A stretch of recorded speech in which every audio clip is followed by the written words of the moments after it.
What's up, guys? Let's go over some levels for this morning. Today we have earnings on Google and Tesla. So this is definitely a big day after 4:30 p.m. So stay tuned for that.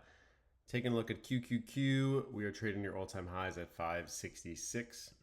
Looking at the 6-month chart, it is evident that the support level will be $540 per share. So definitely watch for a pullback at that level. As long as QQQ remains to be bullish, it is nice on this nice trend up. Continue going long and look for support levels on pullbacks. Let's go over Google. Google stock is trading at resistance right at 190. We've been calling out this level since April in my WAT. So for those of you that actually joined it or were a YouTube member, would have known that I've been buying shares around this 145 level. We're sitting up 20% right now going into earnings, which is very nice. So we're just going to watch and see how Google plays out. Google needs to break this 190 level. If it does, then I think we can easily see all-time highs at 206. If you look at the percentage move, it's not that much. It's only an 8% move for that earnings. Looking at Tesla, Tesla is in an interesting predicament here. It has been trading since lows of 214 in April. It's been trading within this channel, and now it is around resistance. It has came back in the last month from 288 all the way up to 338. Sold off, heavy selling volume up in here. Not many buyers at this 335 range. So we'll see what it does today.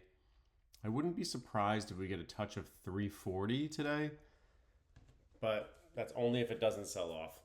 We have earnings, and when it comes to earnings, the only trend that I really follow is really the long-term trend, because I notice when you trade earnings, you will try to trade, let's say like 320, and it'll just blast right through that as a dip. I'd be looking for dips on this, pullbacks to like 307, 308. We'll see what it does in earnings. It looks like they had 20% decrease in Cali with their selling their EV cars. That was already posted. I imagine their earnings is probably going to be a little rough, but it depends on what vision Elon is going to send for his followers. Taking a look at JetBlue real quick. JetBlue, just want to bring it up to your radar. 1-year chart broke these lows of $4.60, sold down to $3.34. You had a double bottom right over here and double bottom here. There's two ways to look at this. You have this trend right here. Let's get rid of this line just to make it a little less confusing. You have this trend that is forming. Now, if this trend breaks, I think we can start to see more lows, but right now, I do think this is an interesting play. You can easily trade within this, and as long as it is trading within this range, then continue to trade that range. That's what I'd be looking for with JetBlue. Stop loss below $4. And if it can continue trading uptrend like this, then keep trading it. ASML is offering very interesting opportunity. This stock loves to die on earnings. You look at the earnings, it's sold off. Let's go over the last couple of days so you can see 760 all the way down to 700. Now it is starting to make a further pullback. Just be patient with ASML. Everybody knows they have no competition. This is the company that basically holds up all the semiconductors by producing them. So looking at this here, what I'm doing is just watching this overall trend. ASML is very volatile, and you have to let it sell off, because there has been peaks where it sells off. Like you had from almost $1,100 per share down to, $900, $860 down to $670. I'm going to give it some time. Just continue to play it. If it gets down to the $600 level, I'll be interested. I just want to look at Ethereum real quick for you guys. I've been buying this as well. YouTube members have seen the YouTube portfolio and the Gemini portfolio. I was buying down below $2,000 per share, and now we're trading up at $3,700, $3,600. So we're going to continue holding this. You look at Max. The Max chart has been up to about almost 5,000, very close. So I'm going to continue holding. I think it has some more room to run. I definitely think it's overextended at this point, though. Looking at Alibaba, we made some extra purchases in them down on this dip around 105 and 106. Very happy with that purchase. Building up the YouTube portfolio. And now we're up 17% literally just on that move, which is excellent. I'm going to continue holding Alibaba. I do believe that long term this will be okay.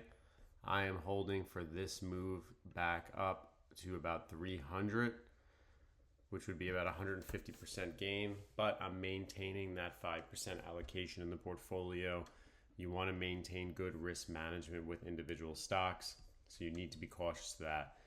Amazon looks like a beautiful stock that you can actually trade within the zones. It is very clear that Amazon did very well. Look at this bullish momentum. You come up, you trade within this zone, you get above this zone, and now you go to the next zone. When that happens, what I like to do is just trade the next zone. So what I'm doing is, you see you have bottom here, support here, support here, support here. Looking for that move back up to 230. If we can move above 230, look for that push going up here. That's what I'd be looking for. All right, next stock. PLTR is just an animal, 155. I got nothing to say about this. It pulled back to 125. The stock is doing incredible. Congrats to all the PLTR holders. Microsoft trading at 506 at the time of this recording. Definitely keep an eye out when a stock makes new highs. This is just a great example. It made new highs, and this is what happens. Look, it broke 465 and it's been floating up to the top, up to here to the top of this channel. I could understand if you'd want to take profits. I have shares down at $350 per share, which is somewhere over here. I'm going to continue just holding them.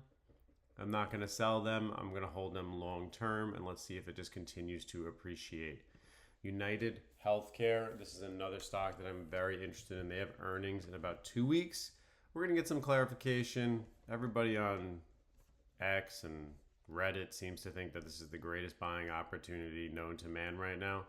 And they're saying that because this stock has, been up here for so long. It's the biggest healthcare company in the world. You got to remember, big companies can die as well. Look at Enron, etc. I'm not saying that UNH is Enron. I'm personally buying shares at this level, but I'm maintaining a less than 4 to 5% allocation in the portfolio. You'll see that if you're a YouTube member, you can get access to that. It's down 53%. But I do like this level around 280. I do think that there is potential support here. It doesn't mean it's going to hold, but it does seem like there is consolidation in this range. So we'll see if my analysis is correct, and then we can get some guidance with this earnings coming up in a week or two to push us back up. If not, we are going to sell off. All right, guys, that's everything for today. Let me know if there's any other stocks that you want reviewed. Just do it in the comments, and